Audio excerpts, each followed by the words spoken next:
Now, talking about one game exclusively for 4 episodes of Dokapon.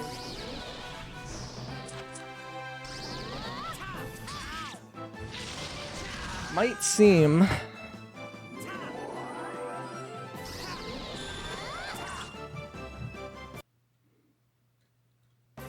Sorry, got a text from a friend.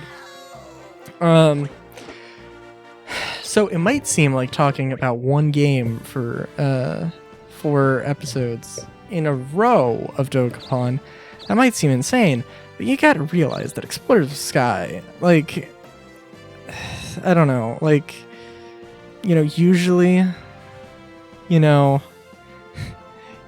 I do like to break the molds, and not necessarily, do things, and, sometimes do things for the sake of, not doing the mainstream thing,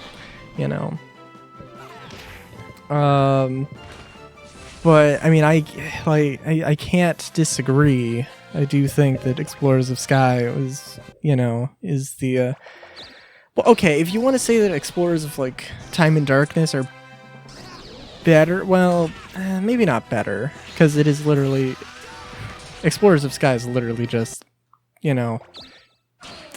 it just added more stuff. If you want to say that, like, the opening theme song was better in Time and Darkness, okay, I'll give it to you there, but at the same time, it's also like,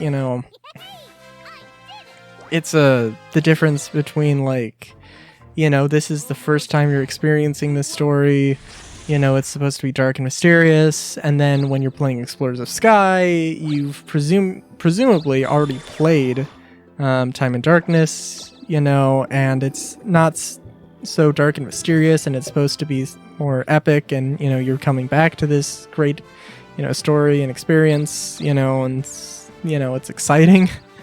So I have to, I'm probably going to say I prefer, I would probably say I prefer,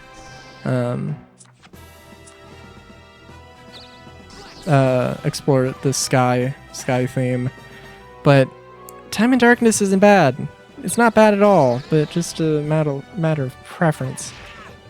And yeah, no, definitely the game, like, yeah, because, okay, so Rescue Team, if I remember correctly,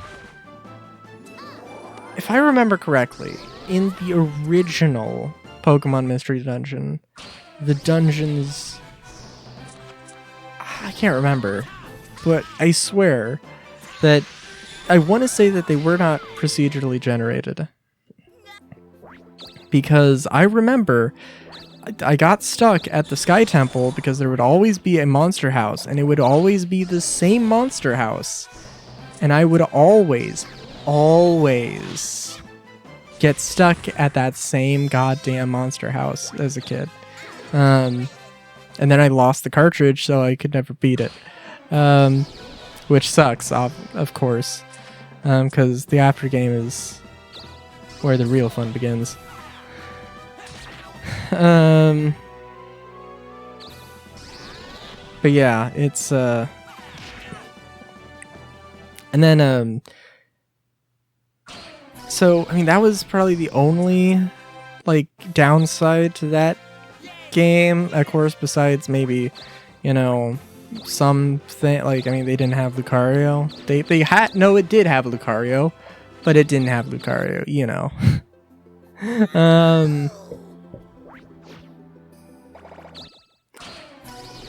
but yeah, no, what else? Gates, what was it?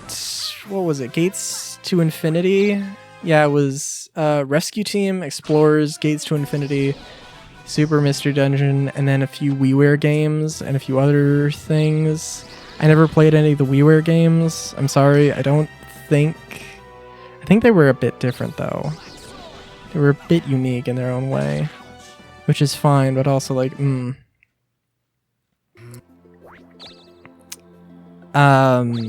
Gates to Infinity,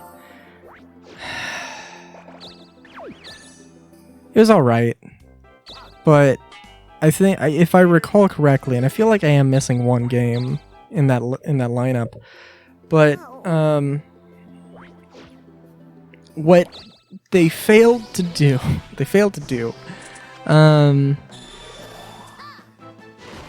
I believe that one was the first one that had 3D models, which was cool, fine, but they didn't have like the full roster. It was just like the 5th gen Pokemon plus some starters and a few, you know, specialty Pokemon like, or, you know, special Pokemon like Eevee and a Pikachu and, you know, things like that.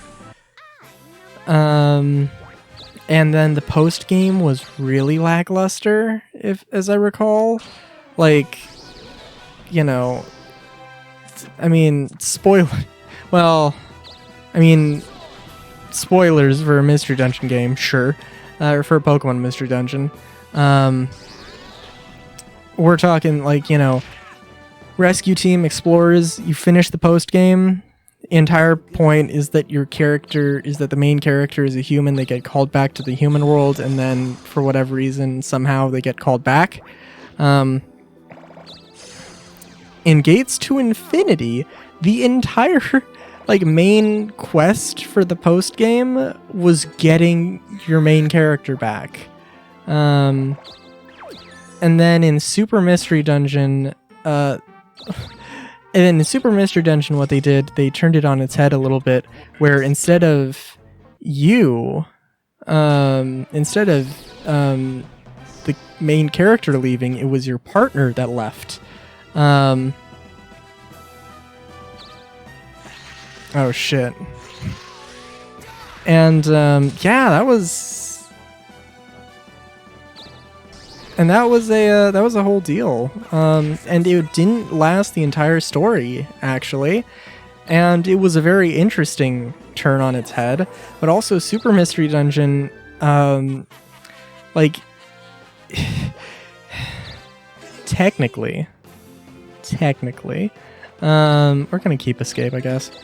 It did have a limited number of missions because it had a mission for every single Pokemon in the Pokedex up to that point, which I think was only Gen 6, so, you know, it's not quite as ridiculous, but like, also, it just seemed like a really... Like, okay, the only way you can recruit Pokemon in Super Mystery Dungeon is to do the mission for them. Just give me the regular mission system like an Explorer's, like, so I can grind out items and I think in Super Mystery Dungeon they must have, you know, items were much more common and things, because I think if I were to pull my copy of Super Mystery Dungeon out right now, which I can't because it's in a box, and I don't know which box. Also, we're escaping. Yeah, I think I have a really good amount of stuff stockpiled up in that game. But yeah, it's a whole ordeal. I would rather just have randomly generated missions, you know, that just give me, you know, interesting items, and, you know, it gives me a good reason to grind for stuff. Like, it's, yeah, I think, I don't know. And in terms of the stories, I felt like the stories got more ridiculous, maybe more ridiculous, or maybe more obvious as time went on.